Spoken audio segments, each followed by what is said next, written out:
Assalamualaikum warahmatullahi wabarakatuh. Kami dari kelompok 2, kelas 2 EA27 ingin memaparkan salah satu materi pada mata kuliah pengantar teknologi sistem informasi manajemen, yaitu materi mengenai intelijen sistem atau kecerdasan buatan. Sebelum itu, kami ingin memperkenalkan diri terlebih dahulu dengan saya sendiri, yaitu Berlian Elena Hermawan dengan nomor NPM 102211420. Lalu selanjutnya ada Dinda Putri Salsabila dengan nomor NPM 122211231. Lalu selanjutnya ada Fatia Nur Andini dengan nomor NPM 102211724. Lalu selanjutnya ada Regita Ardana Raswari dengan nomor NPM 112211710. Dan yang terakhir ada Tariza Zahra Hasanah P dengan nomor NPM 122211033. Baik, selanjutnya penjelasan materi. Yang pertama itu ada sejarah kecerdasan buatan, di mana ada era komputer elektronik yang terjadi pada tahun 1941. Pada tahun ini, ditemukannya alat penyimpanan dan pemrosesan informasi. Penemuan tersebut dinamakan dengan komputer elektronik yang dikembangkan di USA dan Jerman. Lalu selanjutnya ada masa persiapan AI, di mana pada tahun 1943 sampai 1956. Nah, pada tahun 1956, John McCarthy melakukan penelitian dalam bidang otomata, jaringan saraf, dan pembelajaran intelijensia, yang mana ia berhasil membuat program yang mampu berpikir non-numerik dan menyelesaikan masalah pemikiran, yang dinamakan dengan Principia Mathematica. Hal ini menjadikan McCarthy disebut Bapak Kecerdasan Buatan. Lalu selanjutnya ada awal perkembangan AI yang terjadi pada tahun 1952 sampai 1969. Pada tahun-tahun pertama perkembangannya, kecerdasan buatan mengalami banyak kesuksesan yang diawali dengan kesuksesan Newell dan Simon dengan sebuah program yang disebut dengan General Problem Solver. Program ini dirancang untuk memulai penyelesaian masalah secara manusiawi. Lalu selanjutnya ada perkembangan kecerdasan buatan melambat yang terjadi pada tahun 1966 sampai 1974. Perkembangan kecerdasan buatan melambat disebabkan karena adanya 3 kesulitan utama, yaitu yang pertama, program-program kecerdasan buatan yang bermunculan hanya mengandung sedikit atau bahkan tidak mengandung sama sekali pengetahuan atau knowledge pada subjeknya. Yang kedua, banyak masalah yang harus diselesaikan oleh kecerdasan buatan. Yang ketiga, ada beberapa batasan pada struktur dasar yang digunakan untuk menghasilkan perilaku intelijensia. Lalu selanjutnya ada sistem berbasis pengetahuan yang terjadi pada tahun 1969 sampai 1979. Ed Feigenbaum, Bruce Buchanan, dan Joshua Lederberg yang membuat program untuk memecahkan masalah struktur molekul dan informasi yang didapatkan dari spektrometer massa. Program ini dinamakan General Programs yang berfokus pada segi pengetahuan kimia. Lalu selanjutnya ada kecerdasan buatan menjadi sebuah industri yang terjadi pada tahun 1980 sampai 1988. Nah, industrial kecerdasan buatan diawali dengan ditemukannya sistem pakar yang dinamakan R1 yang mampu mengkonfigurasi sistem-sistem komputer baru. Program tersebut mulai dioperasikan di Digital Equipment Corporation atau DEC, MC Dermot pada tahun 1982. Lalu selanjutnya ada kembalinya jaringan syaraf tiruan yang terjadi pada tahun 1986 sampai sekarang. Meskipun bidang ilmu komputer menolak jaringan syaraf tiruan setelah diterbitkannya buku Captrons, karangan Minkey dan Papert, para ilmuwan masih mempelajari bidang ilmu tersebut dari sudut pandang lain, yaitu fisika. Selanjutnya ada definisi kecerdasan buatan. Nah, kecerdasan buatan atau artificial intelligence adalah bagian dari ilmu komputer yang mempelajari bagaimana membuat mesin atau komputer dapat melakukan pekerjaan seperti dan sebaik yang dilakukan oleh manusia, bahkan bisa lebih baik daripada yang dilakukan manusia. Lalu selanjutnya ada definisi kecerdasan buatan menurut para ahli. Nah, yang pertama itu menurut Russell and Norvig pada tahun 2003. Menurut beliau, kecerdasan buatan dapat dikategorikan menjadi 2 dimensi utama yang membahas proses atau penalaran berpikir atau reasoning dan perilaku atau tindakan atau behavior. Lalu selanjutnya menurut John McCarthy, pada tahun 1956. Menurut beliau, kecerdasan buatan untuk mengetahui dan memodelkan proses-proses berpikir manusia dan mendesain mesin agar dapat menirukan perilaku manusia. Lalu yang terakhir, menurut Skalkov pada tahun 1990, menurut beliau bidang studi yang berusaha menerangkan dan meniru perilaku cerdas dalam bentuk proses komputasi. Tujuan dan manfaat kecerdasan buatan. Yang pertama, tujuan dasar munculnya AI untuk menyediakan mekanisme pengambilan keputusan. Semua keputusan berdasarkan data mentah yang sudah dikumpulkan oleh manusia. AI juga memiliki kemampuan membuat keputusan secara otomatis yang lebih baik dan dapat menghemat waktu dan biaya. Yang kedua, ada manfaat kecerdasan buatan, salah satunya untuk mengurangi tingkat kesalahan manusia. AI atau kecerdasan buatan akan mempermudah segala pekerjaan manusia. Dengan adanya AI, maka manusia dapat mengakses kembali data yang telah disimpan. Sudut pandang kecerdasan buatan. Definisi AI menurut Russell dan Norvig dapat dikategorikan menjadi dua dimensi utama yang membahas proses atau penalaran berpikir dan perilaku atau tindakan.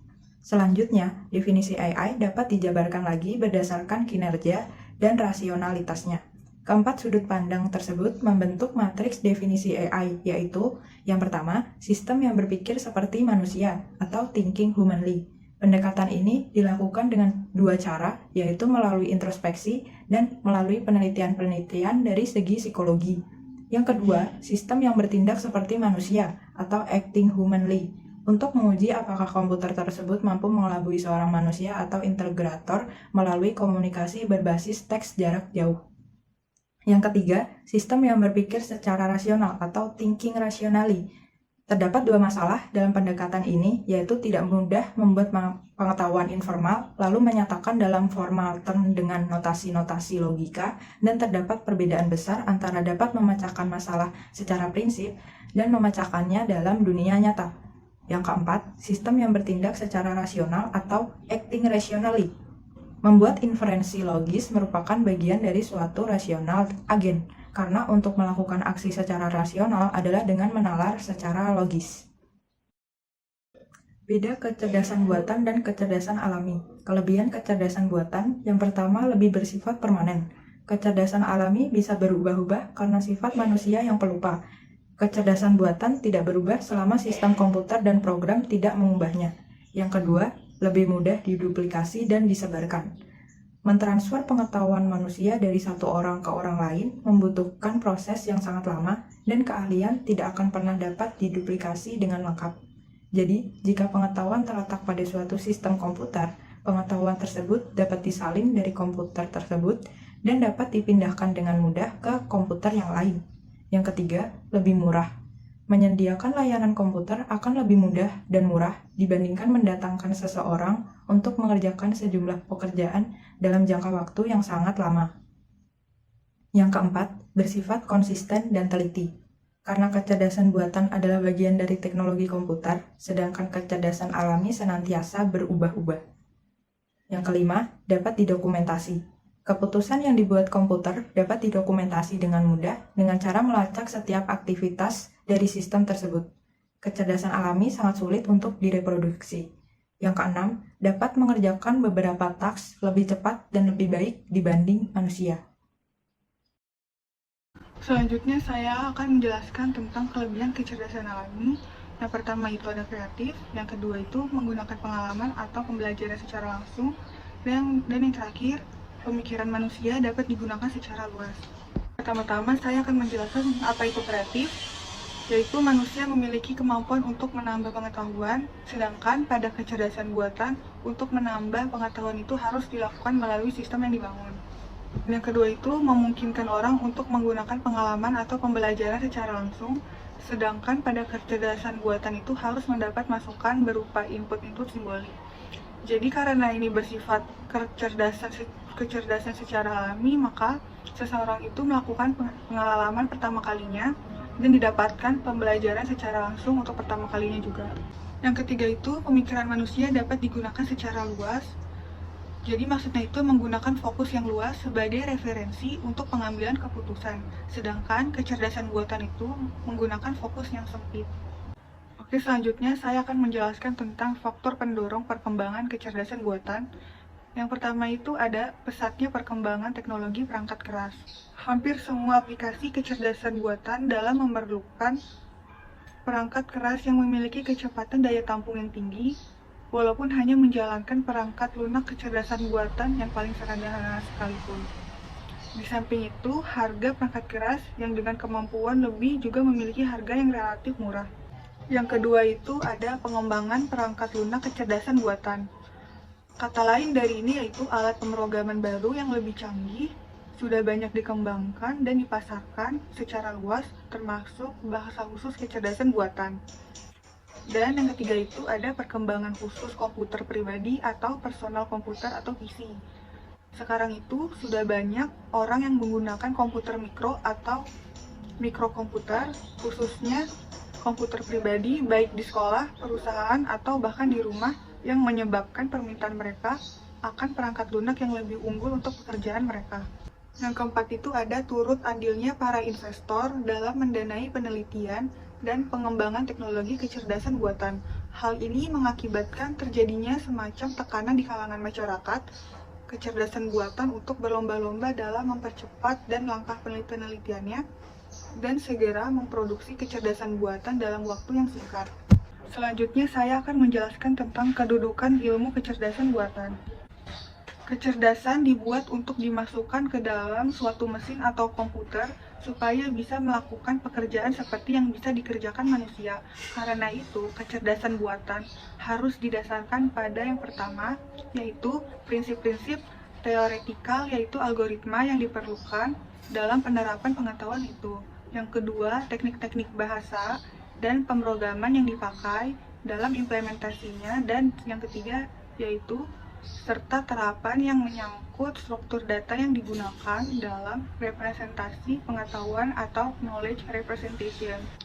Beberapa persoalan yang ditangani oleh kecerdasan buatan antara lain adalah permainan atau game, pembuktian teorema, pemecahan problema umum, persepsi atau vision dan percakapan, pemahaman bahasa ilmiah, pemecahan problema pakar atau expert, atau matematika simbolik, diagnosis medis, rancang bangun rekayasa, dan atau analisis kimia. Hal-hal seperti itu telah menjadi disiplin ilmu tersendiri yang memusatkan perhatian pada penyediaan solusi masalah di kehidupan yang nyata. Selanjutnya, bagian utama yang dibutuhkan untuk aplikasi kecerdasan buatan terdiri dari basis pengetahuan atau knowledge base dan motor inferensi atau inference engine. Pengetahuan merupakan informasi terorganisir dan teranalisis agar bisa lebih mudah dimengerti dan bisa diterapkan pada pemecahan masalah dan pengambilan keputusan. Pengetahuan terdiri atas fakta, pemikiran, teori, prosedur, dan hubungannya satu sama lain. Komputer tidak mungkin mendapatkan pengetahuannya sendiri dengan belajar, berpengalaman, atau melakukan penelitian. Akan tetapi, ia memperolehnya melalui upaya yang diberikan oleh seorang pakar manusia. Hampir semua pangkalan pengetahuan sangat terbatas, dalam arti terfokuskan kepada suatu masalah khusus. Pada saat pangkalan pengetahuan itu sudah terbentuk, teknik kecerdasan buatan bisa digunakan untuk memberi kemampuan baru kepada komputer agar bisa berpikir, menalar, dan membuat inferensi atau mengambil keputusan berdasarkan pengalaman, dan membuat pertimbangan-pertimbangan yang didasarkan kepada fakta dan hubungan-hubungannya yang terkandung dalam pangkalan pengetahuan itu. Dengan pangkalan pengetahuan dan kemampuan untuk menarik kesimpulan melalui pengalaman, komputer dapat disejajarkan sebagai alat bantu yang bisa digunakan secara praktis dalam memecahkan masalah dan pengambilan keputusan, serta bisa mencapai satu atau lebih solusi alternatif pada masalah yang diberikan. Selanjutnya, jenis kecerdasan buatan. Artificial intelligence tidak hanya terbentuk robot yang dapat menyerupai manusia. Pada umumnya, terdapat 3 jenis teknologi yang digolongkan sebagai sebuah artificial intelligence. Yang pertama, Symbol Manipulating AI. Bentuk artificial intelligence jenis ini bekerja dengan simbol yang abstrak. Bentuk dari eksperimen jenis AI ini dapat dikatakan paling banyak jika dibandingkan dengan jenis AI lainnya. Bentuk eksperimennya adalah manusia akan disusun kembali dengan tingkat yang bersifat hierarki dan logis. Yang kedua, Neural AI. Jenis Neural AI ini telah populer di sejak akhir tahun 1980-an di sebagian besar ilmuwan komputer. Dengan menggunakan jenis AI ini, pengetahuan nantinya tidak akan dimunculkan melalui simbol, tetapi akan dimunculkan melalui sebuah otak buatan.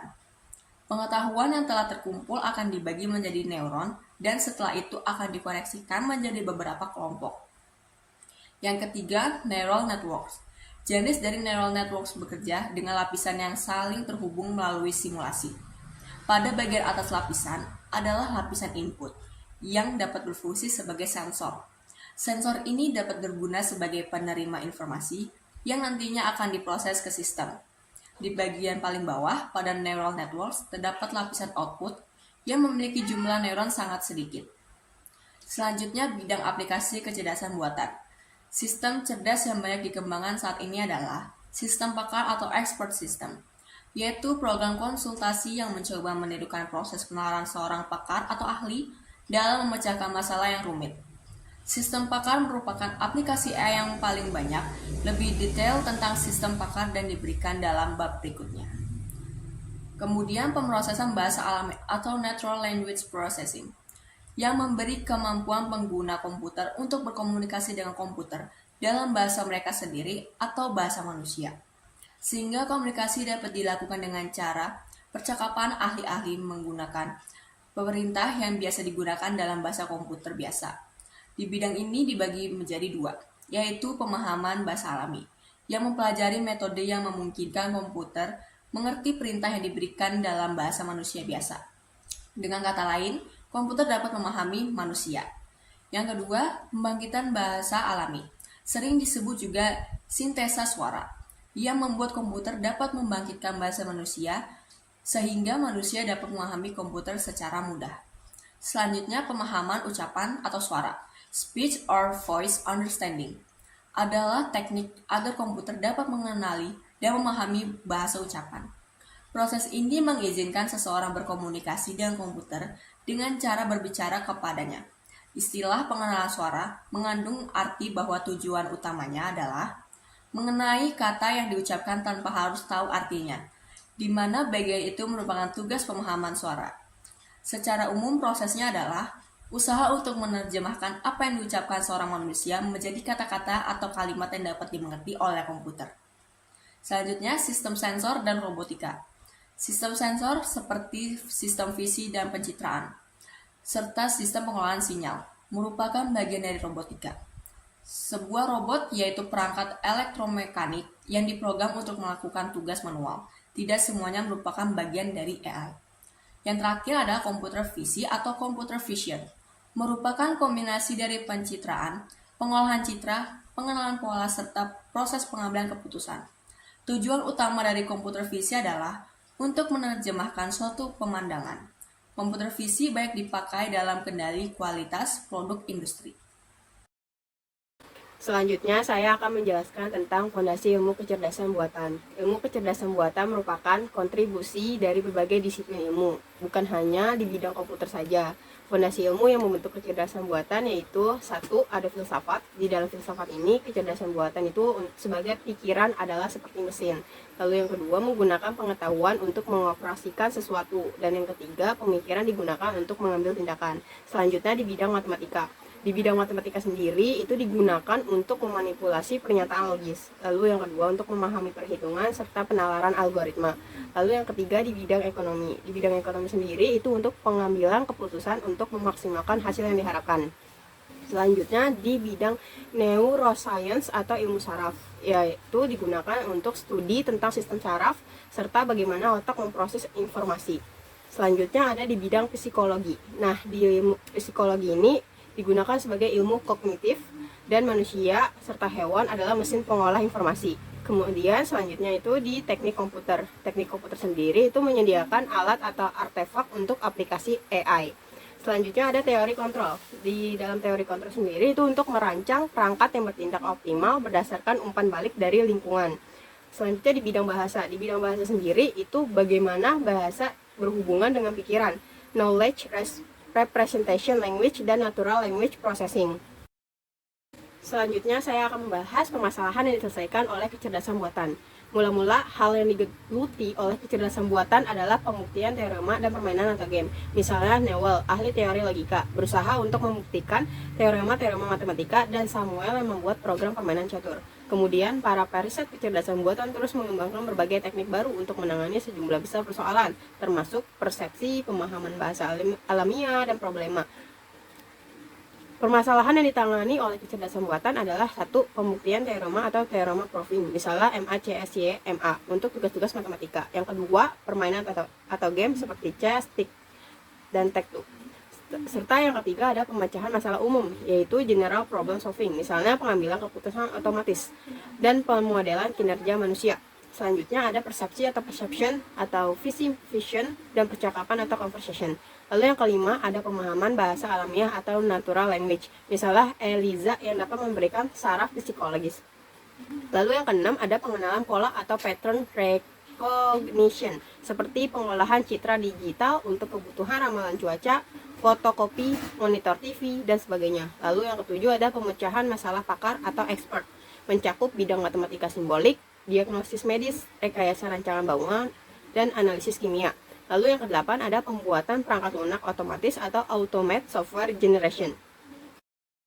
Selanjutnya akan membahas sifat penting kecerdasan buatan yang muncul dalam berbagai bidang penerapan. Pertama, digunakannya komputer untuk melakukan pertimbangan dengan proses yang memakai simbol. Lalu yang kedua, memfokuskan ditujukan pada persoalan yang tidak memberikan respon terhadap solusi algoritmik. Hal ini yang mendasari pencarian atau search heuristik sebagai teknik pemecahan masalah kecerdasan buatan.